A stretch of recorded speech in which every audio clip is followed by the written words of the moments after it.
오전 말씀 가운데 나누었던 것처럼 나사렛 출신인 예수가 병을 고치고 귀신을 내어 쫓는 놀라운 역사를, 놀라운 기적을 행한다라는 소식이 이스라엘 전체적으로 퍼져나갔습니다. 그로 인해서 많은 사람들이 모여들게 되었죠. 그런데 이런 예수님, 즉 기적을 행하시고 능력을 행하시는 이 예수님의 모습을 보고 어떤 사람들은 예수님이 선지자다, 하나님께서 보내신 하나님의 사람이다 라고 이야기하는 사람이 있었는가 하면, 반면에 예수님께서 행하시는 이적들, 근데 그 가운데 있었던 몇 가지의 사건이죠. 안식일에 기적을 행하고 죄인들과 함께 식사를 하는 그런 모습들을 보면서 예수님은 귀신 들렸다라는 소문을 내기도 했습니다. 여러분, 동일한 예수님, 동일한 기적, 동일한 사건들을 행하고 계시는 예수님을 보면서 전혀 다른 두 개의 소문이 이스라엘에 지금 퍼지기 시작한 거예요. 사람들은 이 두 개의 소문을 들으면서 예수님을 판단해야 했어요. 선택해야 됐죠. 예수님은 어떤 분이신가? 라는 질문에 대해 예수님은 하나님이 보내신 하나님의 사람이신지 아니면 미친 사람인지 둘 중에 하나를 선택해야 되는 상황에 놓이게 된 것입니다. 이스라엘 백성들은 둘 중에 무엇인가를 선택해야 됐습니다. 오늘 본문에 나오는 가족들도 마찬가지였어요. 가족들에게도 예수님에 대한 소문이 들렸습니다. 하나는 예수님은 하나님이 보내신 사람이다. 또 하나는 뭐였죠? 예수님은 미쳤다. 이 두 가지 소식을 예수님의 가족들이 들었을 때 예수님의 가족들은 이 중에 어떤 것이 예수님에 대한 올바른 소문인가 라는 것에 대해 선택을 해야 되는 기로에 놓인 것입니다. 그런데 이러한 선택의 기로는 이 당시 예수님의 가족들에게만 임한 것이 아니라 지금 이 시대를 살아가는 저와 여러분에게도 동일하게 순간순간 임하는 사건이라는 것이죠. 우리는 살아가면서 하나님의 길과 하나님의 길이 아닌 것 가운데 선택해야 되는 상황들에 놓이게 됩니다. 그때에 우리는 어떤 길이 하나님께서 원하시는 길인가라는 것을 알아야 되겠죠. 문제는 우리가 그것을 현대에 오면 올수록, 그리고 앞으로 가면 갈수록 점점 하나님의 뜻이 무엇인가를 발견하는 것이 어려워지게 된다라는 거예요. 그렇기 때문에 그런 시대를 살아가는 저와 여러분, 또 우리 자녀들에게 필요한 것이 있습니다. 그것은 오전 시간에도 말씀드렸던 것처럼 하나님의 말씀을 중심으로 하나님의 영을 분별하는 능력이에요. 그래서 여러분, 하나님의 말씀을 읽으십시오. 그리고 하나님의 말씀 가운데 하나님의 뜻을 분별하는 능력을 여러분 안에 키우셔야 됩니다. 그러한 영을 분별하는 능력이 여러분 안에 있을 때 우리는 이 어려운 선택의 기로 속에서 올바른 선택을 할 수 있는 하나님의 자녀들이 될 수 있게 되는 것입니다. 저는 우리 낙원교회 성도님들이 이러한 영을 분별하고 올바른 선택을 할 수 있는 하나님의 사람이 될 수 있기를 예수님의 이름으로 간절히 축복합니다. 예수님의 가족들이 이러한 상황에 놓이게 된 거예요. 그들은 선택해야 됐습니다. 그런데 안타깝게도 예수님의 어머니 마리아와 그 동생들은 예수님이 선지자인지, 예수님이 하나님의 사람인지, 아니면 귀신 들렸는지라는 이 선택에서 안타깝게도 두 번째, 예수님은 귀신 들렸다라는 소문이 예수님의 정체성인 소문으로 받아들이게 된 겁니다. 안타까운 거죠. 그 이유는 아직까지 이 가족들과 그 예수님의 형제들이 예수님이 메시아이신, 예수님이 하나님의 아들이시고 그리스도라는 사실을 몰랐기 때문에 그래요. 요한복음 7장 5절 말씀에 보면 이런 말씀이 있습니다. 이는 그 형제들까지도 예수를 믿지 아니함이로라. 즉 그 형제들은 예수님과 가까이 있었기 때문에 예수님에 대해서 누구보다 잘할 것이라고 생각했지만 오히려 가족이라는 이유 때문에 더 예수님의 메시아 되심을 발견하지 못했던 거예요. 그래서 그들은 그 두 개의 소문 중에 그들이 너무나 익숙했던 예수, 그 모습을 생각하고 그로 인해서 예수가 메시아가 아닌, 예수가 기적을 행하는 하나님의 사람이 아닌 바로 미친 사람이라고 생각하게 되었던 거예요. 이렇게 생각이 들자 어떻게 했을까요? 가족들이 예수님을 이제 붙들러 간 겁니다. 붙들러 가는데 그냥 붙들러 간 것이 아니라 예수님을 체포하다라는 의미를 가지고, 붙들다라는 말이 체포하다라는 의미를 같이 가지고 있거든요. 그러니까 강제적으로, 강압적으로 예수를 붙잡아서 집으로 데려가 감금하겠다라는 그런 의도를 가지고 예수님께 나아갔던 것이죠. 근데 여기서 중요한 또 한 가지의 사건을 저희가 좀 이해해야 되는데요. 이렇게 예수님을 찾아갔던 예수님의 가족들을 살펴보면 그 가족들의 구성원이 어떻게 돼 있냐면, 우리가 32절 보겠습니다. 무리가 예수를 둘러 앉았다가 여짜오되 보소서, 당신의 어머니와 동생들과 누이들이 밖에서 찾나이다 라고 말하면서 어머니, 동생, 그리고 누이들이라는 그 가족 구성원들이 나와요. 근데 거기에는 한 명이 지금 보이지 않고 있어요. 누가 보이지 않죠? 아버지인 요셉이 지금 등장하지 않고 있어요. 이러한 일들로 인해서 지금 성경학자들은 이때 예수의 아버지인 요셉은 죽었을 것이다 라고 추측을 합니다. 근데 이게 왜 중요하냐면 유대적 관점에서 봤을 때 아버지가 없는 가정은 장남이 가장으로서 아버지의 역할을 해야 했다라는 거예요. 이제 가족의 입장에서 보면 가장의 역할을 해야 한 예수가 지금 어디를 돌아다니고 있어요? 가족에는 신경 안 쓰고 하나님의 나라의 복음을 전한다고 뭐 여러 가지 기적을 행한다고 하면서 이리저리 돌아다닙니다. 그런데 이리저리 돌아다니는 가운데 들리는 소문이 뭐예요? 미쳤다라는 거예요. 가족들의 입장에서는 정말 너무나 답답하고 마음 아프고 두려운 상황이 펼쳐진 겁니다. 그러한 상황 속에서 가족들은 예수를 하루속히라도 집으로 데리고 와서 바로 치료하고 예수가 가장의 역할, 아버지의 역할을 감당할 수 있도록 이끌어야겠다라는 아주 간절한 마음이 있었던 겁니다. 이러한 마음을 가지고 예수께 찾아가서 예수를 억지로라도 집으로 데리고 오려고 간 것이죠. 이렇게 가족들이 예수님께 찾아갔습니다. 그런데 문제가 생겼어요. 그것은 무엇이냐면 예수님 주변에 너무나 많은 사람들이 모여 있었기 때문에 예수님 앞으로 나아갈 수 없었을 뿐만 아니라 예수님을 만날 수조차, 예수님께 당신들의 목소리를 전할 수조차 없는 상황이 펼쳐져 있는 것입니다. 그래서 이 가족들은 예수님께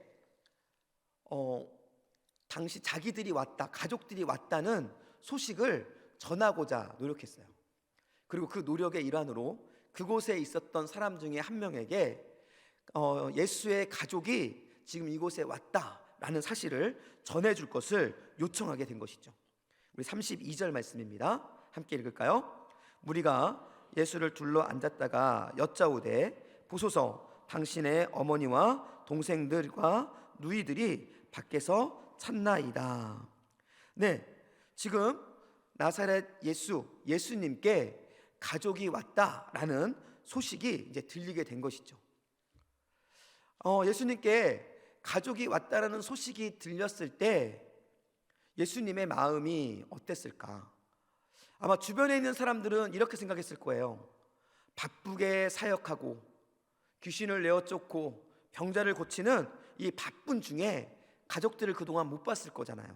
그렇기 때문에 가족들이 왔다는 소식을 듣고 예수님께서 그 자리에서 벌떡 일어나 가족에게 나아갔을 것이다 라는 생각을 그 주변에 있었던 사람이 했을 것이라는 겁니다. 그런데 그 소식을 들은 예수님께서 말씀을 하신 거예요. 뭐라고 말씀하셨을까요? 33절 말씀 시작. 대답하시되 누가 내 모친이며 동생들이냐 하시고. 여러분, 이 대답을 들은 그 주변에 있었던 사람들의 반응이 어땠을까요? 그 주변에 있었던 사람들은 이 소식을 듣고 아마 깜짝 놀라고 당황스러웠을 것입니다. 왜냐하면 가족이 왔는데 가족이 왔다는 소식을 듣고 누가 나의 가족이냐, 누가 나의 모친이고 누가 나의 동생들이냐 라고 말하고 있는 그 소리를 들었을 때 본인들이 생각하는 것과 너무나 다른 예수님의 모습이었기 때문에 그렇습니다. 그래서 그 주변에 있던 사람들은 이 소리를 듣고 당황하며 아마 서로 돌아봤을 거예요. 그런데 이러한 당황하는 모습들이 지금에도 동일하게 나타나고 있습니다. 여러분, 이 말씀, 이 본문이 이단에서 굉장히 많이 사용되고 있다는 사실을 알고 계십니까? 이단에 가면 가족들이 많이 깨어지잖아요. 그리고 여러분, 부모님이 자녀를 때리고 자녀가 부모를 때리고 그리고 심지어는 부모가 자녀를 죽이도록 하기까지 합니다. 그 근거가 뭐냐면요, 이 말씀이에요. 가족보다 누가 너의 가족이냐? 라고 물으면서 자녀들, 가족들을 향한 이 예수님의 모습, 즉 육체의 가족보다 영적인 가족을 더 우선시해야 된다라는 것을 주장하면서 가족들을 깨어지게 하고 무너지게 하는 모습들이 바로 이단이 사용하는 방법들인 거예요. 그리고 우리도 이 말씀을 들을 때 종종 오해합니다. 육신의 가족과 영혼의 가족은 분리되어 있고 그리고 영혼의 가족이 더 소중한 것이다 라고 이야기하는 것이라고 생각할 때가 많이 있다라는 거예요. 그래서 여러분, 이 말씀은 그런 말씀이 사실은 아닙니다. 이 말씀을 잘 보시면요, 이 말씀 중에 저 밖에 있는 자들은 내 가족이 아니다 라는 말씀이 전혀 나와 있지 않아요. 뿐만 아니라 저 밖에 있는 가족들에 대해 부인하거나 가족들을 무시하고 있지도 않습니다. 이 말씀은 대답하시되 내 모친이며 동생들이냐 했다는 대답하되 누가 내 모친이며 동생들이냐 하는 그 말씀은 가족들이 왔다라는 그 사건을 통해 예수님께 하나님 나라에 대해 듣고 있는 사람들에게 이 사건을 통해 영적인 하나님의 가족이 누구인지에 대해서 예수님께서 가르쳐 주기를 원하시는 거예요. 여러분 자녀들에게 무엇인가를 가르칠 때 어떤 사건이 갑자기 탁 임하면 그것이 모티브가 돼서, 그것이 동기가 되어서 가족이나 자녀들에게 무엇인가를 이렇게 가르쳐 준 경험들이 있으신가요? 전혀 계획이 없었지만 갑자기 어떤 사건이 벌어졌어요. 근데 그 벌어진 사건을 통해서 우리 자녀들에게 혹은 누군가에게 이것을 가르쳐야 하는 상황들이 펼쳐지게 된 것이죠. 이런 상황들을 우리는 많이 경험하게 됩니다. 지금 이 상황이 바로 그런 상황인 겁니다. 예수님 또한 가족들이 왔을 때 기뻤습니다. 하지만 지금 현재 예수님께서는 누구와 함께 있냐면요, 하나님의 나라에 대해 배우기를 갈망하며 하나님의 나라를 알고자 하는 사람들에게 둘러싸여 있었던 거예요. 그리고 그들에게 하나님의 나라를 전하고 있었어요. 그런데 그런 중에 하나님의 가족에 대한 이야기가 나왔고, 예수님께서는 바로 그 가족, 영적인 가족, 예수의 가족, 하나님의 가족이 누구인가를 그저 전하고 있는 것입니다.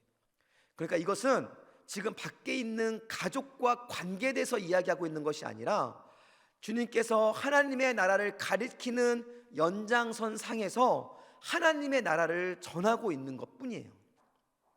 이 사실을 우리가 이해하지 못하면 이 장면을 통해서 우리가 예수님은 육체적인 가족과 영적인 가족을 분리하고 육체적인 가족보다 영적인 가족을 더 소중하게 여기는구나 라는 오해를 할 수 있게 되는 것이죠. 여러분, 이 말씀을 통해서 그런 오해가 혹시 여러분에게 있거나 누군가 그러한 관점에서 여러분의 가족들에 대한 접근을 한다면 여러분, 그 접근을 분별하여 차단할 수 있기를 예수님의 이름으로 축복합니다. 왜 이 말씀을 전하냐면 이단에서 가장 많이 사용하는 방법들 중에 하나이기 때문에 그래요. 지금 이단과의 전쟁들이 생각보다 치열합니다. 그래서 여러분, 그 이단에 대해서 알아야 될 필요가 있어요. 이단이 가족을 깨는 방법 중에 많이 사용하는 방법이 바로 영적인 가족을 강조하는 거예요. 그런데 이것은 영적인 가족을 강조하는 것이 아니라 영적인 가족이 누구인지를 그냥 알려주는 거라는 사실을 여러분이 기억하십시오. 여러분, 누가 예수의 가족인가? 누가 하나님 나라의 백성인가? 라는 사실을 알려주는 것이죠. 예수님께서는 이러한 관점에서 하나님 나라의 가족, 하나님 나라의 백성이 누구인지를 설명해 줍니다. 34절과 35절 말씀인데요, 함께 읽겠습니다. 시작. 둘러앉은 자들을 둘러보시며 가라사대 내가 모친과 내 동생을 보라. 누구든지 하나님의 뜻대로 하는 자는 내 형제요 자매요 모친이니라 라고 말씀을 하세요. 여기서 예수님께서 영적인 가족에 대해서, 예수님의 가족에 대해서 말씀하시는데, 예수님의 가족을 뭐라고 누구라고 말씀하시냐면 35절에 하나님의 뜻대로 하는 자, 그 사람이 나의 가족이다 라고 말씀하고 있는 것입니다. 그런데 이 말씀을 잘 보면 하나님의 뜻대로 하는 자가 누구일까요? 하나님의 뜻대로 하는 자가 누구일까? 라는 질문입니다. 우리 34절부터 다시 한번 읽어볼게요. 다시 읽습니다. 둘러앉은 자들을 둘러보시며 가라사대 내 모친과 나 동생을 보라. 누구든지 하나님의 뜻대로 하는 자는 내 형제요 내 자매요 모친이니라. 여러분, 하나님의 뜻대로 하는 자가 누구일까요? 여기 보시면 34절을 잘 보세요. 둘러앉은 자들을 둘러보시며 가라사대 내 모친과 내 동생을 보라. 지금 누구를 내 동생과 내 모친이라 그래요? 둘러앉은 사람들을 지금 내 모친, 내 동생이라고 지금 이야기하고 있는 거예요.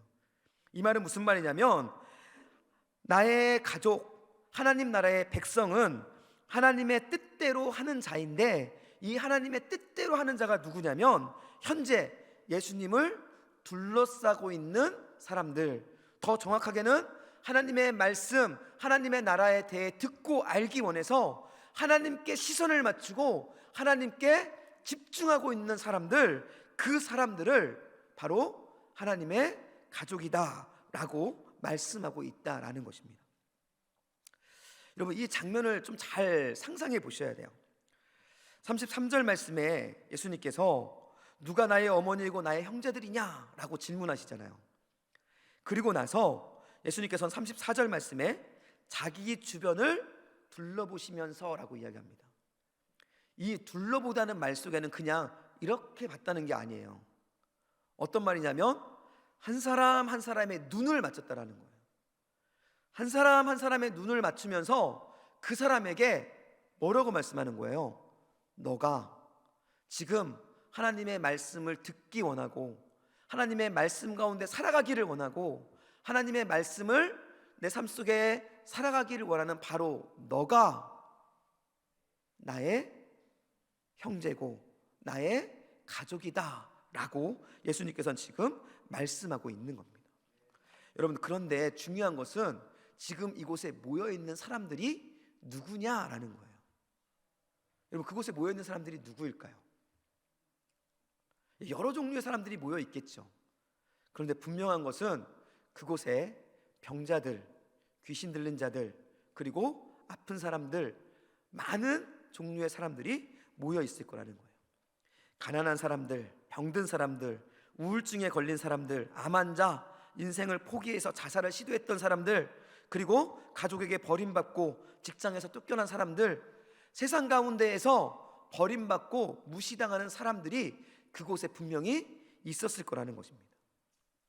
그런 사람들의 눈을 바라보면서 예수님께서 너는 나의 가족이다 라고 말씀하고 있는 거예요. 여러분, 다시 한번 그 말씀을 살펴볼 거예요. 34장 35절 말씀 다시 읽겠습니다. 둘러앉은 자들을 둘러보시며 가라사대 내 모친과 내 동생들을 보라. 누구든지 하나님의 뜻대로 하는 자는 내 형제요 자매요 모친이니라. 이 말을 제가 조금 순서를 바꿔서 이야기해 볼게요. 하나님의 뜻대로 내 형제요 내 자매는 하나님의 뜻대로 행하는 자인데, 하나님의 뜻대로 행하는 사람은 누구든지 나의 가족이다 라고 예수님께서 지금 강조하여 말씀하고 있는 거예요. 이 말씀 중에서 핵심적으로 중요하게 우리가 받아들여야 될 한 가지 말씀은 무엇이냐면 바로 누구든지입니다. 정해져 있거나 제한적인 그 누군가를 하나님의 가족으로 하나님께서 인정하신 것이 아니라 하나님의 말씀을 따르고 하나님과 동행하길 원하는 사람은 누구든지, 여러분 그 사람이 노예 출신이든 그 사람이 구걸하는 사람이든 절름발이든 사람들이 그 사람을 죄인이라고 손가락질하든 관계없이 그 사람 가운데 하나님의 말씀을 따르며 하나님과 동행하기를 원한다고 한다면 하나님께서, 예수님께서는 바로 그 사람이 하나님 나라의 백성으로서의 자격을 갖춘 사람이라고 지금 말씀하고 있는 거예요. 여러분, 그러기 때문에 우리가 하나님께 감사할 수 있는 것입니다. 여러분, 저와 여러분들이 하나님 앞에 자녀로 나아갈 수 있는 자격이 있을까요? 우리의 힘, 우리의 노력, 우리의 실력으로 누가 감히 하나님 앞에 우리는 하나님의 가족입니다, 하나님 나라의 백성입니다 라고 고백할 수 있겠습니까? 하나님 앞에서는 그 누구도 나 정도면 구원받을 수 있지, 나 정도면 좀 괜찮잖아 라고 말할 수 있는 사람이 아무도 없다라는 거예요. 만약에 하나님께서 우리를 어떤 됨됨이, 하나님께서 우리를 어떠한 자격을 가지고 하나님의 자녀로 삼을지 말지를 만약에 선택하신다고, 결정하신다고 한다면 죄송하지만 저를 비롯해서 이곳에 있는 그 누구도 하나님의 가족, 예수님의 가족이 될 수 있는 사람은 아무도 없다라는 것이죠. 여러분, 예수님께서 기준을 정하셨어요. 구약 성경에 신명기에 예수님께서 기준을 정하시면서 뭐라고 기준을 정하셨냐면요, 내가 거룩하니 너희도 어떻게 하라고요? 거룩하라고 말씀하십니다. 여기서 거룩이 뭔지 아세요? 여기서의 거룩은 하나님께서 말씀하신 내가 거룩하라는 그 거룩과 너희도 거룩하라는 이 거룩이 같은 단어예요. 이 말은 무슨 말이냐면 주님의 거룩은, 주님이 말씀하시는, 주님이 기준으로 삼으시는 거룩은 하나님 수준의 거룩이라는 거예요. 여러분, 누가 그런 거룩에 이를 수 있겠습니까? 만약 나의 실력으로, 나의 능력으로 내가 하나님 나라에 가기 위해서는 내가 하나님이 되어야지만 가능한 것입니다. 그런데 하나님께서는 그러한 기준을 삼지 않으시고 딱 한 가지의 기준을 삼습니다. 우리에게 자격, 실력, 가문 뭐 그런 것들을 자격으로 삼지 않으세요.